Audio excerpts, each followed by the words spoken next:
HD सच्ची कहानियों पर आप सभी का स्वागत है। मैं बहुत ही ज़्यादा डरपोक लड़की थी। मैं आज तक कभी कॉलेज अकेले बस में नहीं आई थी। मैं अपनी किसी सहेली के साथ भी आना जाना नहीं करती थी। उस दिन मैं अपने कॉलेज के बाहर खड़ी रोए जा रही थी। बस एक मैं ही कॉलेज में रह गई थी।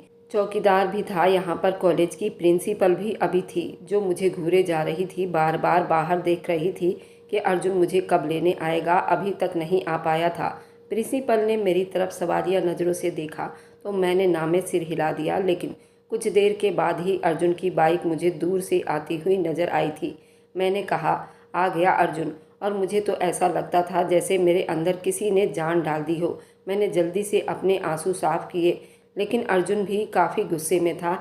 बाइक मेरे सामने रोकी तो प्रिंसिपल उसके पास आ गई। कहने लगी, गैर जिम्मेदारी की भी कोई हद होती है। 1 घंटे से ऊपर हो गया है छुट्टी हुए, आपको एहसास भी है? ये लड़की कब से परेशान है। ना आप फ़ोन उठा रहे हैं, ना बात कर रहे हैं, ना लेने आ रहे हैं। मैं नौकर नहीं लगी जो इस लड़की की यहाँ चौकीदारी करती रहूँगी। क्या मुझे कोई और काम नहीं है? मेरी प्रिंसिपल तो जैसे गुस्से के मारे फट पड़ी थी। अर्जुन ने एक ही नज़र मुझ पर डाली थी। कहने लगा, मैं एक बहुत ज़रूरी मीटिंग में फंस गया था, इसलिए आ नहीं सका था। और सुबह मैंने भावना से भी कह दिया था कि मैं लेट हो जाऊँगा।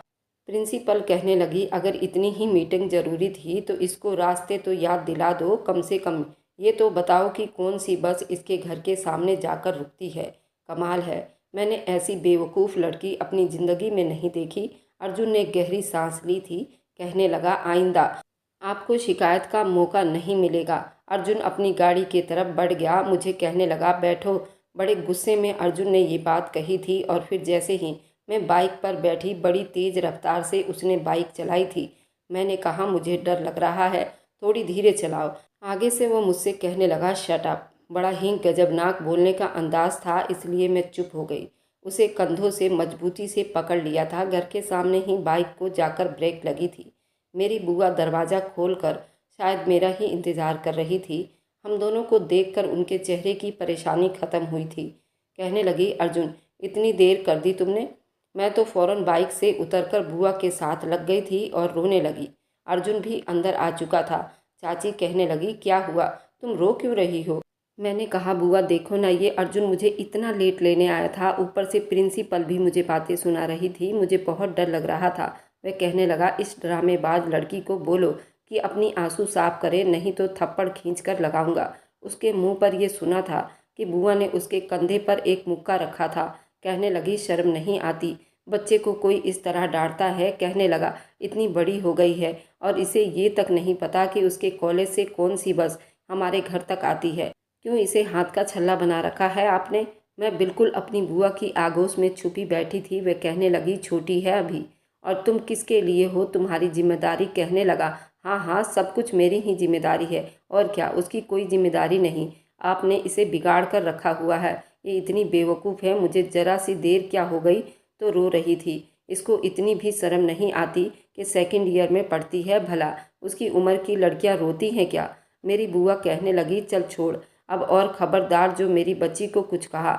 वह कहने लगा, पानी पिलाओ, मुझे अभी ऑफिस जाकर भी मुझे सब कुछ देखना है। और बुआ, मैं आपसे आखिरी बार कह रहा हूँ, मैं उसकी जिम्मेदारी अब और नहीं उठाऊँगा। इससे एक बार बस रास्ता बता दूँगा, कल से ये खुद ही जाया करेगी और खुद ही आएगी। मेरी जान इस झंझट से छूट जाएगी। परेशान करके रखा है इसने मुझे। वहाँ मेरा बॉस मुझे चैन नहीं लेने देता, और यहाँ मैडम को छोड़ने और लेकर आने की जिम्मेदारी भी आपने मुझ पर डाल रखी है। मेरी बुआ ने उसका कान पकड़कर खींचा था। ये कहकर मुझे बड़ा सुकून महसूस हुआ था। कहने लगी, खबरदार जो तूने दोबारा से ये बात की तो तू ही इसे छोड़ने जाएगा और तू ही इसे लेने जाएगा। भाड़ में जाए तुम्हारा ऑफिस और ऑफिस का काम। उसने अपना कान छुड़वाया और कहने लगा, और चढ़ाओ इसे सर पर, देखना एक दिन आप बहुत पछताओगी बुआ। मैं कह रहा हूँ आपसे। ये कहकर वह जल्दी से खड़ा हो गया। बुआ कहने लगी, रुको तो सही, पानी पीते जाओ। कहने लगा, रहने दो रहने दो, इसे ही पिलाओ, जो आपकी ज़्यादा ही सगी है। ये कहकर वह दोबारा से घर से बाहर निकल गया था।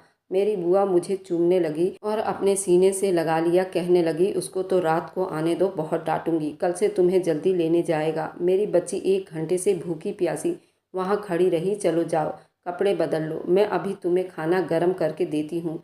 मैंने भी खाना नहीं खाया, तुम्हारे ही इंतज़ार में बैठी हुई थी।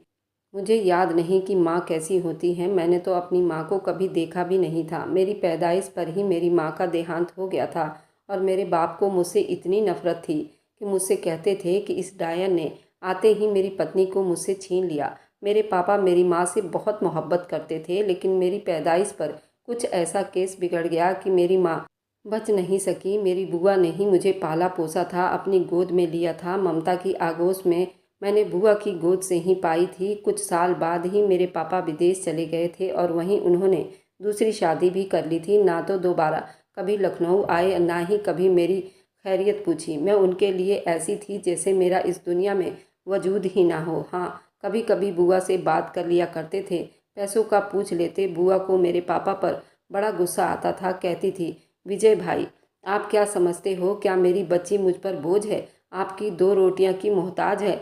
जब आपने बाप की मोहब्बत ही उसे ना दी तो उसकी खैरियत भी मत पूछा करो। मुझे कोई ज़रूरत नहीं है आपके पैसों की। भावना, अब मेरी जिम्मेदारी है, मेरी बेटी है, इसके लिए मुझे तुमसे पैसे लेने की ज़रूरत नहीं है। मेरी बुआ ने ही मुझे सगी बेटियों से ज़्यादा प्यार दिया था और उसकी सबसे बड़ी वजह ये थी कि बुआ की अपनी कोई औलाद नहीं थी। जब मैं बुआ की गोद में आई उस समय बुआ की शादी को 5 साल का समय हो चुका था। मेरी माँ और बुआ में सगी बहनों की तरह मोहब्बत थी। दोनों ही औलाद की खुशी को तरसती थी। ना बुआ की कोई औलाद हो रही थी और ना ही मेरी माँ को। मेरी माँ की शादी को भी 7 साल का समय हो चुका था और भगवान ने उन्हें औलाद की खुशी नहीं दी थी। और जब 7 साल के बाद उन्हें खुशी मिली तो वह ज़िंदगी की बाजी हार कर चली गई थी। बुआ भी बे औलाद थी, इसलिए उन्होंने मुझे बड़ी खुशी से गले लगा लिया था और बिल्कुल सगी बेटी की तरह पाला था। अर्जुन उनकी सगी ननद का बेटा था, लेकिन वह उससे भी ज़्यादा मुझे चाहती थी और शायद यही वजह थी कि अर्जुन मुझसे बहुत ज़्यादा चिढ़ा करता था। मुझसे 5 साल का बड़ा था। मैं साल भर की हो पाई थी कि बुआ की ननद और उनके नंदोई अर्जुन को इस भरी दुनिया में अकेला छोड़कर चल बसे थे। उनका एक रोड एक्सीडेंट हुआ था और दोनों ही मौके पर मौत हो गई थी। भगवान का चमत्कार कहिए या अर्जुन भी उनके साथ था, लेकिन वह बच गया था। 7 साल की उम्र में अर्जुन भी बुआ की गोद में आ गया था। भगवान ने उनकी कोख से तो उन्हें कोई बच्चा नहीं दिया था, लेकिन मासूम अनाथ बच्चों को पालने का पुण्य बुआ ने जरूर कमाया था। बचपन से ही बुआ मुझसे सबसे ज़्यादा प्यार करती थी और बुआ भी मेरी ही साइड लेती थी। प्यार तो अर्जुन से भी करती थी, लेकिन हम दोनों कुछ ज़्यादा ही लड़ाई झगड़ा करते रहते थे और इसलिए अर्जुन मुझसे बचपन से ही चिढ़ता था। लेकिन फिर फूफा की अचानक मृत्यु ने सब कुछ बदल कर रख दिया था। तब से अर्जुन भी थोड़ा थोड़ा बदल गया था। अर्जुन और मैं हर वक्त रोते रहते थे। पहली बार उसने मेरे सर पर हाथ रखकर मुझे तसल्ली दी थी। कहने लगा, सब्र से काम लो, अगर मैं और तुम रोने लगे तो फिर बुआ को कौन संभालेगा। धीरे धीरे बुआ भी ठीक हो गई थी। मैं अपनी बातों से बुआ को बहलाया करती थी। अब उनका सारा ध्यान मेरे ऊपर था। उन्होंने मुझे बेतहाशा मोहब्बत दी थी। सेकेंड ईयर में मैंने कॉलेज से पास की थी तो अर्जुन ने मुझे कहा था कि अब तुम्हें आगे की पढ़ाई के लिए किसी बड़ी यूनिवर्सिटी में एडमिशन लेना चाहिए। लेकिन मैं शुरू से ही कुछ कमीनी टाइप की लड़की थी। मुझे पढ़ाई का कुछ ज़्यादा शौक भी नहीं था। अगर मैंने सेकंड ईयर पढ़ ली थी तो सिर्फ अर्जुन के डर से। कभी मुझे किसी सब्जेक्ट में मुश्किल होती तो वह खुद ही मुझे समझा देता था। लेकिन कॉलेज में दाखिला लेने के लिए मैंने साफ मना कर दिया। मैंने कहा मुझे आगे नहीं पढ़ना, तो उसने मुझे घूर कर देखा था। कहने लगा, क्यों नहीं पढ़ना आगे? मैंने बुआ की तरफ विनती भरी नज़रों से देखा था। वह कहने लगी, अर्जुन, वह नहीं पढ़ना चाहती तो क्यों बच्ची के साथ ज़बरदस्ती कर रहे हो? अर्जुन कहने लगा, बुआ क्या हो गया है आपको? भावना तो वैसे ही बेवकूफ़ है, ऊपर से आप भी उसकी बेवकूफ़ी पर उसका साथ दे रही हैं। बुआ ने कहा, बस बस रहने दो तुम। मेरी बच्ची नहीं पढ़ना चाहती तो क्यों उसके सर पर किताबों का बोझ डालना चाहते हो? चिढ़ते हुए अर्जुन कमरे से बाहर निकल गया था। जाते जाते कहने लगा, आप इसका फ्यूचर खराब कर रही हैं। लेकिन ना तो मुझे इस बात की परवाह थी और ना ही मेरी बुआ को। मैंने घर की सारी जिम्मेदारी खुशी खुशी संभाल ली थी। लेकिन एक दिन बुआ के सीने में बहुत तेज दर्द उठा था। अर्जुन उन्हें अस्पताल ले गया। मैं साथ में ही थी, बस रोई जा रही थी। हॉस्पिटल जाने से पहले बुआ ने मुझे तसल्ली दी थी, क्यों रो रही हो? बस ज़रा सा दर्द ही तो है, कुछ ही देर में दवाई खाकर ठीक हो जाऊंगी और वापस आ जाऊंगी। फिर रात के 3 बजे तक मैं बुआ के वापस आने का इंतज़ार करती रही, लेकिन वह नहीं आई। सुबह सुबह मुझे एम्बुलेंस की आवाज़ अपने गेट के बाहर सुनाई दी थी। मैंने फ़ौरन से बाहर आई। मैंने दरवाज़ा खोला तो अर्जुन रोए जा रहा था। अपनी बाइक से नीचे उतरा और जब एम्बुलेंस का दरवाज़ा खुला और स्टेचर पर लेटी मेरी बुआ का मुर्दा शरीर देखा तो मैं तो जैसे पागल सी हो गई थी। मैं भागकर बुआ के पास गई, उन्हें हिलाने डुलाने लगी। मैंने कहा, बुआ उठ जाए ना, आप क्यों नहीं उठ रही हैं? आपने तो कहा था आप ठीक होकर आ जाओगी। अर्जुन रोते हुए मेरे पास आ गया था, बुआ का बाजू मेरे हाथ से छुड़वाया, कहने लगा, बुआ जा चुकी हैं। मैंने छोड़कर दूर चली गई। ये कहकर वह फूट फूट कर रोने लगा। मैंने कहा, झूठ बोल रहे हो आप। बुआ ने मुझसे कहा था कि वे ठीक होकर आ जाएंगी। मैं चीखे जा रही थी। मोहल्ले की बहुत सी औरतें मेरे पास आ गई थी, मुझे तसल्ली देने लगी, लेकिन मुझ पर तो जैसे एक दीवानगी सी छा गई थी।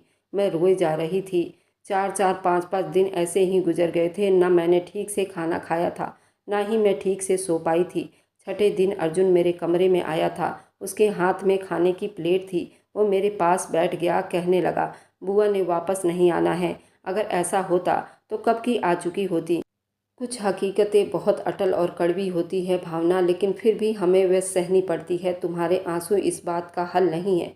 हम सब बेबस हैं, हम जाने वाले को रोक नहीं सकते। ये कहकर उसने पहला निवाला मेरे मुंह के करीब लाया था।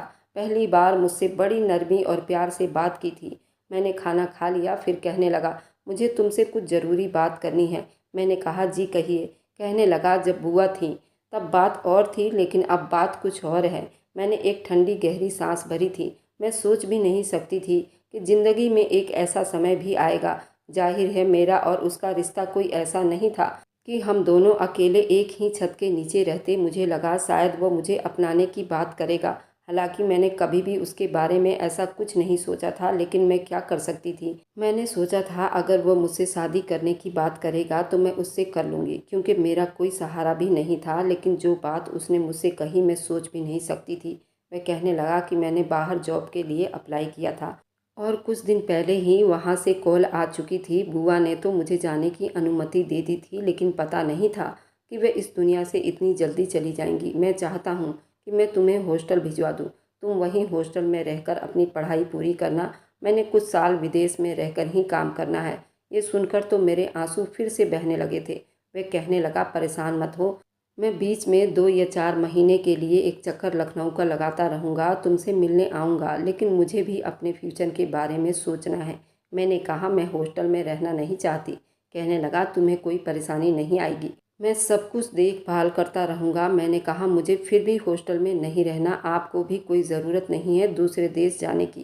कहने लगा, मेरे लिए बहुत अच्छा चांस है, मैं इसे खोना नहीं चाहता। मैंने अर्जुन से कहा, अर्जुन मुझसे शादी कर लो। बहुत मुश्किल होता है एक लड़की के लिए खुद से ये बात कहना। हालांकि ये बात उसे खुद ही कहनी चाहिए थी, मुझसे सहारा देना चाहिए था, लेकिन उसे तो बस अपने कैरियर की फिक्र थी। मेरी बात सुनकर वो मुझे हैरानी से देखता रहा। फिर कहने लगा, दिमाग ठीक तो है तुम्हारा?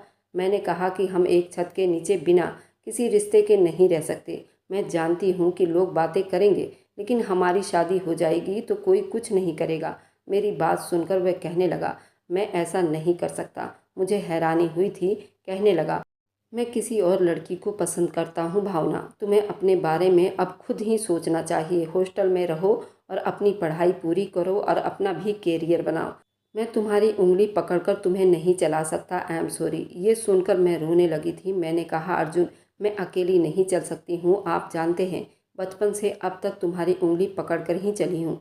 वह कहने लगा, मैं बचपन से तुम्हारी खातिर कुर्बानियाँ देता आ रहा हूँ। समझ क्या रखा है तुमने मुझे कि सारी ज़िंदगी तुम्हारी उंगली पकड़कर चलाता रहूँगा? मेरी अपनी कोई ज़िंदगी नहीं है। देखो भावना, मैं अपना कैरियर बनाना चाहता हूँ, तुम्हारी तरह डफर नहीं हूँ जो सहारे ढूंढता फिरूँ। उसने मेरे आगे हाथ जोड़ दिए। कहने लगा, भगवान के लिए अपनी ज़िंदगी बनाओ और मुझे भी जीने दो। मैं रोए जा रही थी। कहने लगा, कल अपना सामान पैक कर लेना, मैं तुम्हें हॉस्टल छोड़कर आऊँगा और हॉस्टल में तुम्हारा एडमिशन भी करा दूँगा। कुछ दिन में ही मुझे सब कुछ यहाँ से निपटा कर चले जाना है। ये कहकर वह जा चुका था और मैं फूट फूट कर रो रही थी। ठीक ही तो कह रहा था अर्जुन। आखिर मैं उसकी लगती क्या थी जो वो मेरे लिए अपने कैरियर को दांव पर लगाता। सुबह रोते रोते मैं घर से निकली थी। बुआ क्या गई। अर्जुन ने भी अपनी आँखें बदल ली थी। मैं जानती थी एक लड़की के लिए ये बात बहुत मुश्किल होती है कि अपने मुंह से शादी की बात करना, लेकिन मैंने की थी और उसने मुझे जलील करके रख दिया था। मैं तो आज तक बुआ के बगैर सोई तक नहीं थी। और फिर हॉस्टल में रहना मुझे एक बहुत बड़ा इम्तिहान लग रहा था, लेकिन मुझे अपने बारे में खुद ही सोचना था। मेरा दाखिला हॉस्टल में हो चुका था और 2 दिन से मैं हॉस्टल में रह रही थी। मेरे कमरे में मेरी एक रूममेट थी जिसका नाम रंजना था। कहीं जॉब करती थी। मुझे यूं रोता देखकर पहले तो वह नज़रअंदाज करती रही, फिर कहने लगी, तुम 2 दिन से क्यों रोए जा रही हो? मैंने कहा, मेरी बुआ मुझे इस दुनिया में अकेला छोड़कर चली गई हैं। मेरी माँ तो मुझे बचपन में ही छोड़ गई थी। मैं बड़ी बदनसीब लड़की हूँ। मेरी बात सुनकर कहने लगी, वह हैंडसम लड़का तुम्हें यहाँ छोड़कर गया था, वह कौन था? मुझे तो अब अर्जुन से नफरत होने लगी थी। मैंने कहा, नाम मत लो उसका, 1 नंबर का धोखेबाज है, बेशरम गधा। जानता था मुझे उसके साथ की सबसे ज़्यादा ज़रूरत थी, तब भी मुझे यहाँ हॉस्टल में फेंक कर चला गया। किसी और लड़की से मोहब्बत करता है। भगवान करे वह लड़की उसे कभी ना मिले, उसकी दूसरी जगह शादी हो जाए और अर्जुन उसको याद करके रोता रहे। मुझे जितना अर्जुन पर गुस्सा आता उतना कम था। बिल्कुल बेसहारा होकर रह गई थी। रंजना मेरे पास आकर बैठ गई। कहने लगी, ओहो, तुम तो वाकई में बहुत दुखी हो। एक तो तुम्हारी माँ और बुआ नहीं रही, फिर उसने भी तुम्हारा साथ छोड़ दिया। अच्छा ये बताओ कि उसने तुमसे वादे किए थे कि वह तुम्हारा हमेशा साथ निभाएगा, तो मैंने ना में सिर हिला दिया। फिर उसने पूछा कि उसने कभी तुमसे कहा था कि वह तुमसे मोहब्बत करता है? मैंने तब भी ना में सिर हिला दिया। कहने लगी, अगर वह तुमसे मोहब्बत नहीं करता और कभी उसने तुमसे वादे भी नहीं किए तो तुम कैसे उसे धोखेबाज कह सकती हो? मैंने कहा, मोहब्बत नहीं थी उसे मुझसे, बस मेरी मजबूरी थी। मुझे सहारे की ज़रूरत थी। उसे चाहिए था कि मुझे सहारा देता। मेरी बात सुनकर रंजना कहने लगी, तुम्हारी बात सुनकर मुझे नहीं लगता उस लड़के की कोई गलती है। उसकी भी अपनी ज़िंदगी है और उसने सही कहा। तुम्हें अपने बारे में खुद सोचना चाहिए। ये सुनकर मुझे रंजना पर भी बहुत गुस्सा आने लगा। खैर, मुझे पढ़ाई से कोई दिलचस्पी नहीं थी, लेकिन फिर भी मैंने अपना सारा फोकस अपनी पढ़ाई की तरफ कर लिया। लेकिन अब भी मेरा वही हाल था। मेरा हॉस्टल कॉलेज से काफ़ी करीब था। जैसे ही मैं कॉलेज से वापस आती सीधा हॉस्टल के कमरे में घुस जाती। कहीं भी बाहर आती जाती नहीं थी। कई बार रंजना मुझसे कह चुकी थी कि मेरे साथ मार्केट जाया करो, अपने लिए कुछ खरीद लिया करो। बाहर जाते समय अर्जुन मेरा अकाउंट खुलवा गया था। एटीएम कार्ड भी बनवाकर मुझे दे गया था। कहने लगा, पैसों की ज़रूरत हो तो इस कार्ड से निकाल लेना। मैंने कहा, मुझे आपके एहसान की बिल्कुल भी ज़रूरत नहीं है। मेरी बात पर कहने लगा था, उधार समझकर ले लो, जब तुम कमाने लगोगी तो वापस लौटा देना। लेकिन अभी तक मुझे उसके पैसों की कोई ज़रूरत नहीं पड़ी थी। बस उस समय इतनी बेबस थी कि उस आदमी से पैसे लेने से इनकार भी नहीं कर सकती थी। फिर मैं फिजूल खर्ची भी नहीं करती थी। ना ज़्यादा कपड़े खरीदती थी, ना ही कोई और ज़्यादा सामान। मेरी दोस्ती कॉलेज की लड़कियों से होने लगी। वे अक्सर कॉलेज के बाहर रेस्टोरेंट में जाकर खाना खाती थी, शॉपिंग करती। एक बार मुझे भी अपने साथ ले गई। पहली बार मैं यूं अकेली अपने दोस्तों के साथ गई थी, लेकिन सामने ही मैंने अर्जुन को एक लड़की के साथ बैठे हुए देखा था। उसके साथ बैठा हंस रहा था, बातें कर रहा था। वह लड़की बहुत खूबसूरत थी। उसे देखकर मुझे जितनी हैरानी हुई थी उतनी ही कम थी। वह तो कह रहा था कि उसे दुबई जाना है, वहीं उसकी जॉब लग गई है, लेकिन वह तो यहीं लखनऊ में बैठा अपनी गर्लफ्रेंड से बातों में बिजी था। इसका मतलब उसने मुझसे झूठ बोला था। मैं वहाँ रुकी नहीं, फ़ौरन भागती हुई वापस आ गई थी। मेरी दोस्त मुझसे पूछती रह गई, लेकिन मैं वापस चली आई थी। उस दिन मैं खूब रोई थी। उस इंसान ने मुझसे झूठ बोला था कि वह दुबई जा रहा है, लेकिन वो यहीं, शायद वो मुझसे पीछा छुड़वाना चाहता था, इसलिए उसने मुझे घर से निकाल दिया। जिससे मोहब्बत करता था उसके साथ हंसकर बातें कर रहा था। मुझसे तो आज तक कभी उसने सीधे मुंह तक बात नहीं की थी। मुझे बुआ की याद आने लगी। वही मेरी अपनी थी। ये आदमी तो शुरू से ही मुझसे नफरत करता था। कुछ हफ्ते बाद उसकी कॉल आई, लेकिन मैंने उसका फ़ोन नहीं उठाया। कई बार उसकी कॉल आई, लेकिन मैंने उसका कोई फ़ोन नहीं उठाया। मुझे अब उस इंसान से कोई संबंध ही नहीं रखना था। मैं सोच चुकी थी कि जल्दी ही अपनी पढ़ाई पूरी करके जॉब करूंगी और उसकी पाई पई लौटा दूंगी। मुझे उसका एहसान नहीं चाहिए। लेकिन कुछ ही देर के बाद दरवाज़ा खटका था और दरवाज़ा खोला तो नौकरानी खड़ी हुई थी। कहने लगी, इंचार्ज ने तुम्हें नीचे बुलाया है। मैं नीचे गई तो कहने लगा, अर्जुन नाम के लड़के की कॉल आई है, बात कर लो उससे। मैंने कहा कि मुझे किसी से बात नहीं करनी, उससे कह दो मैं यहाँ नहीं हूँ। हालांकि फ़ोन ऑन था और ये आवाज़ उस तक पहुँच चुकी थी, लेकिन मुझे अब परवाह भी नहीं थी। इंचार्ज मुझे हैरानी से देखने लगी। मैंने ये कहा, दोबारा ऊपर आ गई। कुछ घंटे के बाद ही इंचार्ज ने मुझे दोबारा नीचे बुलाया। कहने लगी, सामने वेटिंग रूम में जाओ, मैं अभी आती हूँ। मैं सामने कमरे में जैसे ही दाखिल हुई तो सामने अर्जुन बड़े गुस्से से खड़ा था। मुझे ही देख रहा था। मैं नहीं जानती थी कि इंचार्ज ने मुझसे झूठ बोलकर मुझे वहाँ भेजा है। मैं वहीं दरवाजे पर खड़ी रही। कहने लगा, अंदर आओ, मुझे तुमसे बात करनी है। मैंने कहा, लेकिन मुझे नहीं करनी। वो मेरे पास आकर खड़ा हो गया। कहने लगा, प्रॉब्लम क्या है तुम्हारी? मैंने कहा, तुमसे मतलब, अपने काम से काम रखो। मेरी बात सुनकर उसे गुस्सा आ गया था। कहने लगा, इतना एटीट्यूड क्यों दिखा रही हो? मैंने कहा कि मुझे मेरी ज़िंदगी मेरे हिसाब से गुजारने दो। मेरी बात सुनकर वह गुस्से से तप उठा था। कहने लगा, मैंने तुम्हारी ज़िंदगी में दखल अंदाजी करने के लिए तुम्हें कॉल नहीं की थी। तुमसे ये पूछना था कि तुम्हें किसी चीज़ की ज़रूरत तो नहीं है। मैंने कहा, नहीं चाहिए मुझे आपका एहसान। बस कुछ ही महीने में मेरा रिजल्ट आ जाएगा और मैं खुद जॉब कर लूँगी। मेरी बात सुनकर उसने कुछ देर मुझे देखता रहा, फिर अपनी जेब में हाथ डालकर कहने लगा, ठीक है, अच्छा है कि तुम अपने बारे में खुद सोच रही हो, लेकिन मेरी मजबूरी मेरी बुआ की आखिरी वक्त मैं ये कह गई थी कि उन्होंने कहा था मैं तुम्हें अकेला ना छोड़ूं, इसलिए मेहरबानी करके जब मैं तुम्हें कॉल करूं तो फ़ोन उठा लिया करो। इतना फ्री नहीं हूं मैं कि तुम्हारे पीछे पीछे बार बार हॉस्टल के चक्कर काटता रहूं। मैंने कहा, आप फ्री नहीं हैं, आपको अपनी गर्लफ्रेंड से मिलने से फुर्सत हो तब ना, आपको कुछ नज़र आए। अब ये बात सुनकर उसने अचानक ही मुझे देखा था। मैं ये बात कहकर वहाँ से चली आई थी। कुछ दिन के बाद मेरा रिजल्ट आया था और मेरी उम्मीद से कहीं अच्छा था। मैंने फ़ौरन ही जॉब की तलाश शुरू कर दी। एक ऑफिस में मुझे जॉब मिल गई थी, लेकिन तनख्वाह बहुत कम थी। लेकिन उस वक्त इतने पैसे भी मेरे लिए बहुत थी। मैं नहीं चाहती थी मुझे और भी अर्जुन का कोई एहसान लेना पड़े। जैसे ही मेरी जॉब लगी, मैंने अर्जुन को कॉल की। पहली घंटी पर उसने फ़ोन उठाया था। मैंने कहा, आपको अगर फुर्सत मिले तो मुझसे मिलने आ जाइएगा, मुझे आपसे कुछ ज़रूरी बात करनी है। ये कहकर मैंने फ़ोन बंद कर दिया था। अगले ही दिन वो मुझसे मिलने हॉस्टल आया था। मैंने उसका एटीएम कार्ड उसके सामने रख दिया और खुद कुर्सी पर बैठ गई। उसने एक नज़र एटीएम कार्ड को देखा और दूसरी तीखी नज़र मुझ पर डाली थी। कहने लगा, ये क्या है? मैंने कहा, मेरी जॉब लग गई है, इसलिए मुझे इसकी अब ज़रूरत नहीं है। मैंने इसमें बहुत ज़्यादा पैसा खर्च नहीं किया, बस ज़रूरत के हिसाब से ही कुछ खर्च किए हैं और इसका हिसाब भी मैंने लिख रखा है। धीरे धीरे मैं सारे पैसे चुका दूंगी। कहने लगा, तुमने जॉब शुरू कर दी? किस कंपनी में जॉब कर रही हो? तुमने मुझे बताने की भी ज़रूरत नहीं समझी। मैं तो पहले ही तुम्हारे लिए जॉब की बात कर चुका था। वहाँ जॉब की है तुमने?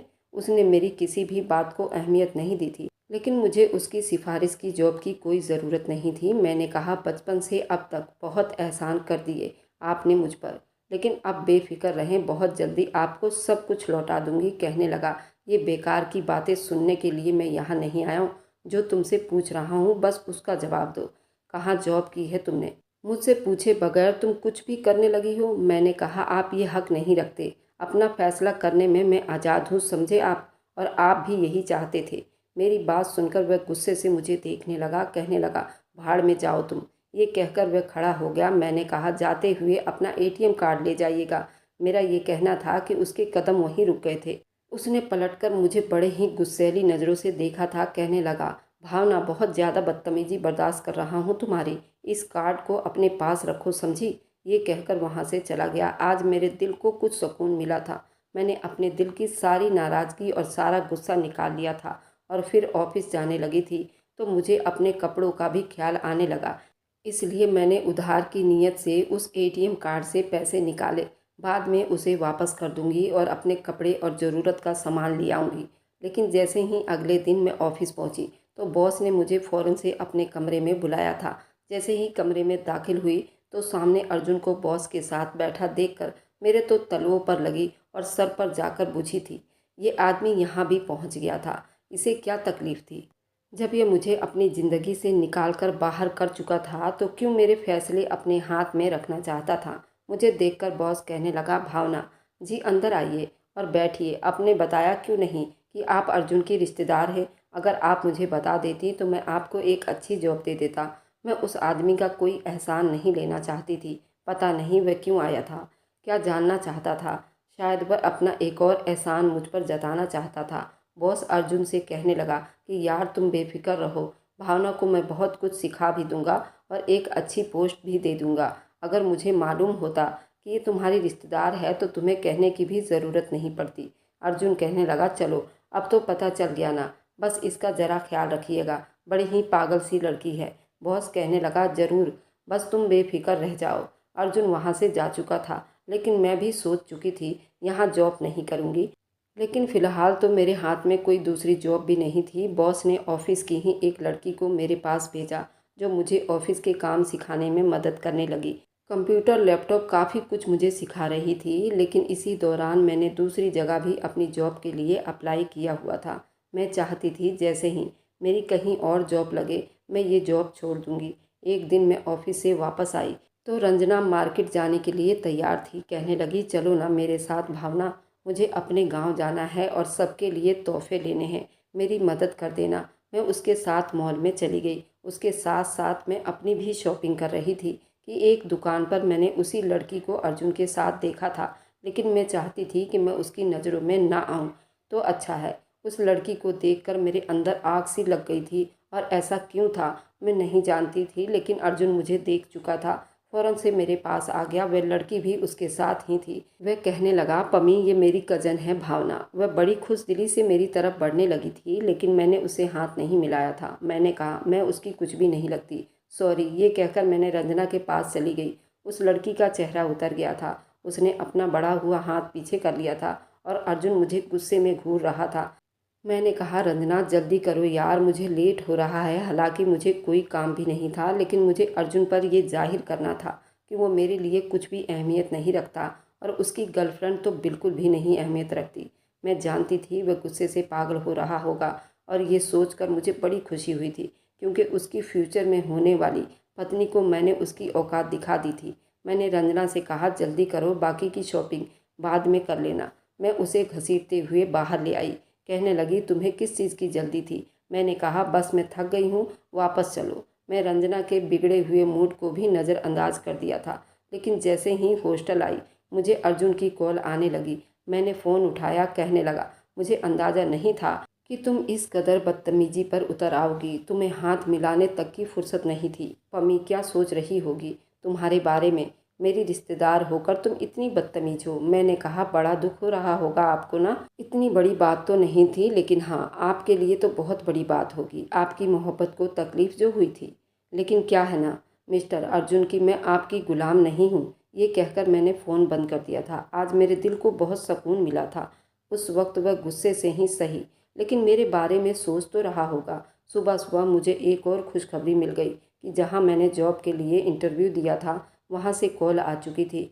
इस बार मेरा एक्सपीरियंस भी पहले से ज़्यादा था, इसलिए मेरी जॉब लग गई थी। तनख्वाह भी अच्छी थी, लेकिन प्रॉब्लम ये थी, वह बॉस मुझे कुछ ठीक नहीं लग रहा था। नई उम्र की नौजवान था, यही कोई अर्जुन की उम्र का होगा। उसने कहा था कि कुछ ही दिनों बाद मेरी पर्सनल सेक्रेटरी की नौकरी पर लग जाना, मैं तुम्हें अच्छी तनख्वाह भी दूंगा। लेकिन मैं पहले ही नौकरी छोड़ चुकी थी, इसलिए उस नौकरी के लिए भी तैयार हो गई। प्रॉब्लम ये थी कि मुझे अब उसके साथ हर मीटिंग में जाना पड़ता। बड़े बड़े रेस्टोरेंट में उसके क्लाइंट के साथ मिलना पड़ता था। पहले पहले तो उसने मुझे कुछ नहीं कहा, लेकिन फिर कहने लगा, प्लीज़ आप अपना ड्रेस अब थोड़ा सा चेंज करें। इस तरह लंबा सा कुर्ता और दुपट्टा लेने से मेरे बिजनेस को बहुत नुकसान हो रहा है। आपको इस बात का अच्छी तरह अंदाज़ा होना चाहिए कि आप मेरी पर्सनल सेक्रेटरी हैं, और मीटिंग में सामने वाले क्लाइंट पर पर्सनल सेक्रेटरी को बहन जी टाइप का देखना पसंद नहीं करते। मैं ये नौकरी छोड़ना नहीं चाहती थी, क्योंकि उस आदमी ने मुझे जॉब के लिए लाखों की ऑफ़र की थी, और ये मेरे लिए बहुत ज़्यादा थे।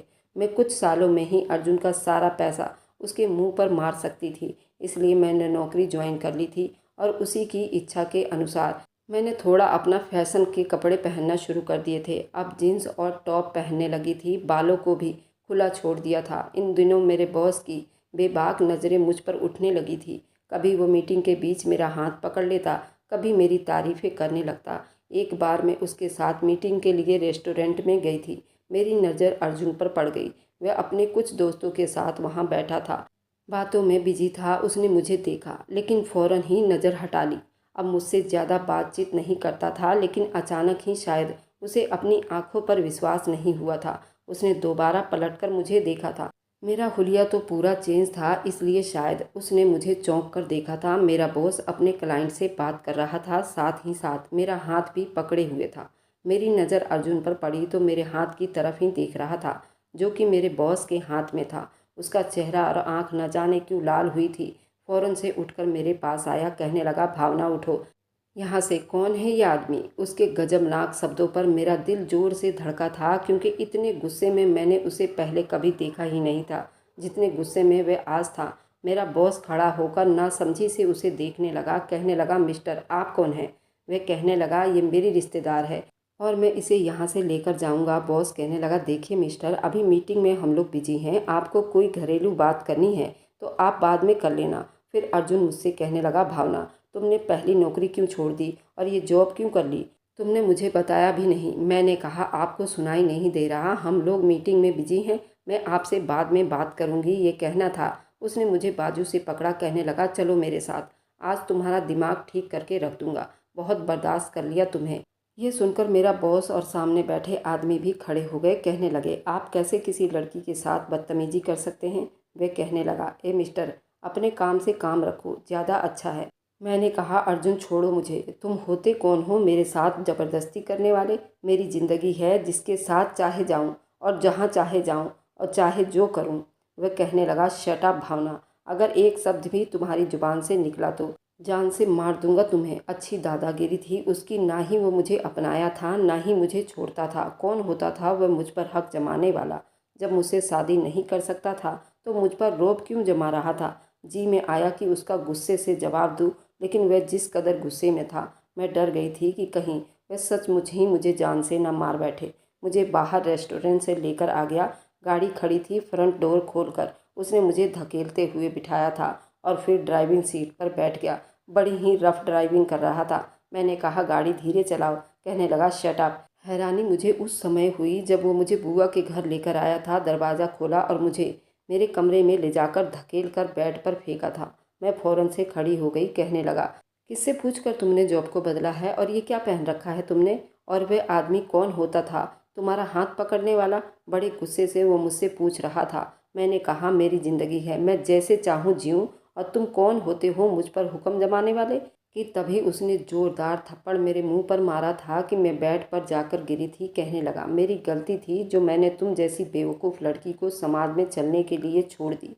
मुझे लगा था कि तुम जिंदगी के उतार चढ़ाव समझने की कोशिश करोगी, कॉन्फिडेंस आ जाएगा तुम्हारे अंदर, लेकिन तुम तो बेशर्म हो गई हो। मुझे कहीं मुंह दिखाने के काबिल नहीं छोड़ा तुमने। मैंने कहा, आपको क्या लगा मैं ऐसी ज़िंदगी गुजारना चाहती हूँ जैसा आप चाहते हैं? मुझे भी हक है अपनी ज़िंदगी को अपने तरीके से जीने का। आप मुझे मेरे हाल पर छोड़ दे। ये कहकर मैं रोने लगी। अर्जुन कहने लगा, अगर एक और थप्पड़ मेरे हाथ से नहीं खाना चाहती हो तो अपनी जुबान बंद रखो। आज तुम्हें बताता हूँ कि मैं तुम पर कितना हक रखता हूँ। ये कहकर वह बाहर चला गया। मैं रोए जा रही थी। घर आते ही मुझे बुआ की याद सताने लगी। कैसे उनके जाने के बाद इस आदमी ने मुझे बेसहारा करके इस घर से निकाल दिया था और मुझसे झूठ बोला था कि वह विदेश जा रहा है, बल्कि वह तो इसी घर में रहता था।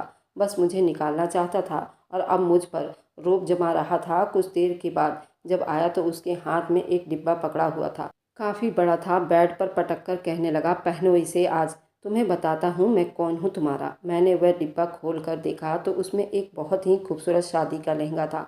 मैं तो जितनी हैरान हुई थी उतना कम था। कहने लगा, इसे पहनकर तैयार हो जाओ। मैं समझ गई थी वह मुझे सिर्फ इसलिए शादी करना चाहता है ताकि मुझे अपना बदला ले सके। मैंने कहा, मुझे आपसे शादी नहीं करनी, वैसे भी आप किसी और से मोहब्बत करते हैं। मैं कभी भी आपसे शादी नहीं करूँगी। मेरी बात सुनकर वो मेरे पास आकर कहने लगा, तुम्हारे पास ऑप्शन नहीं है, क्योंकि तुम मेरी पत्नी हो। शादी तो मेरी तुमसे हो चुकी है। ये सुनकर मैं जितना हैरान हुई थी उतना ही कम था। मुझे अच्छी तरह याद है ऐसा कुछ नहीं हुआ था। मैंने कहा, आप झूठ बोल रहे हैं। वह कहने लगा, झूठ नहीं बोल रहा, तुम्हें याद नहीं है तो मैं क्या कर सकता हूँ? तुम्हारे पापा ने दुबई जाने से पहले ही तुम्हारी और मेरी शादी करवा दी थी और बुआ और फूफा इस शादी से राजी थे। हाँ, मैं मानता हूँ शादी उस वक्त कोई अहमियत नहीं थी। बचपन में हम लोगों की शादी करवाई गई थी, लेकिन मैं दिल से तुम्हें अपनी पत्नी स्वीकार कर चुका था। तुम उस समय बहुत छोटी थी, 4 या 5 साल की थी, इसलिए तुम्हें याद नहीं होगा। बुआ भी तुम पर इसलिए फिदा नहीं थी, वह भी जानती थी कि तुम हमेशा उनके पास रहोगी। मुझे भी शादी के बारे में शुरू में कुछ याद नहीं था और बुआ ने मुझे कभी बताया भी नहीं था।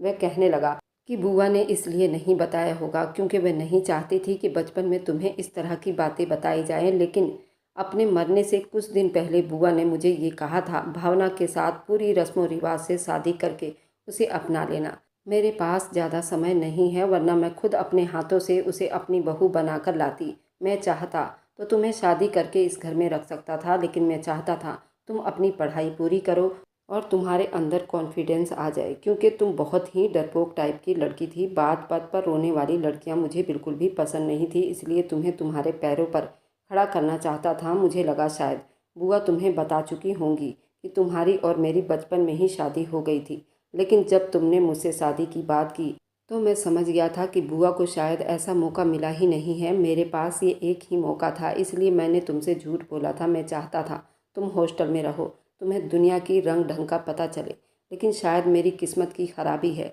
मुझे बेवकूफ़ पत्नी ही मिली थी। चलो अब इसे पहन लो, ताकि बुआ की आखिरी सपना भी मैं पूरा कर दूं। मैंने कहा, वह लड़की कौन थी जो आपके साथ मैंने 2-3 बार देखा था? मेरी बात सुनकर वह कहने लगा, तुम्हें अभी तक उस लड़की से प्रॉब्लम है? मेरी कोई गर्लफ्रेंड नहीं है। वह लड़की मेरी ऑफिस में काम करती थी, मेरी अच्छी दोस्त है और शादीशुदा भी है। उसका पति भी मेरा दोस्त है, तुम्हारी तरह छोटी सोच की मालकिन नहीं है। उस लड़की से तुम्हें मिलवाऊंगा।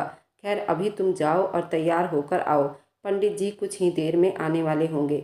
लेकिन मेरी आंखों में आंसू आ गए थे। मैंने कहा, पहले मुझे बताए कि आप मुझसे मोहब्बत करते हैं या नहीं, या सिर्फ आप बुआ का सपना पूरा करना चाहते हैं। वह मेरे पास आकर खड़ा हो गया, कहने लगा, अब भी तुम्हें मोहब्बत का विश्वास दिलाना पड़ेगा भावना। तुम्हारा हाथ किसी अजनबी के हाथ में देखकर मैं पागल हो गया था। उसे तुम्हारे साथ देखकर मेरे सर पर खून सवार हो गया था। शुक्र करो वो मेरे हाथों से मरा नहीं, वरना मेरा जी तो कर रहा था कि उसका गला दबा दूं। और खैर बाकी की मोहब्बत मैं तुम्हें आज की रात दिखा दूंगा कि मैं तुमसे कितना मोहब्बत करता हूँ तुमसे। कहते हुए उसकी आंखों में खुमारी उतरने लगी थी। उसकी ये बात सुनते ही मेरी नज़रें अपने आप ही झुक गई थी। वह हंसने लगा, कहने लगा, जल्दी से तैयार हो जाओ। वह कमरे से जा चुका था, लेकिन उसके कुछ ही शब्द मेरे चेहरे पर मुस्कुराहट बिखेर गई थी। अगर आपको आज की कहानी पसंद आई है तो वीडियो को ज़रूर लाइक कीजिएगा और अपने दोस्तों के साथ शेयर भी कीजिएगा। और हाँ, अगर आपने अभी तक हमारे चैनल को सब्सक्राइब नहीं किया है तो ज़रूर सब्सक्राइब कर लें। मिलते हैं हम अपनी कल की एक नई दिलचस्प कहानी के साथ। मुझ पर सदा अपना प्यार और स्नेह बनाए रखें।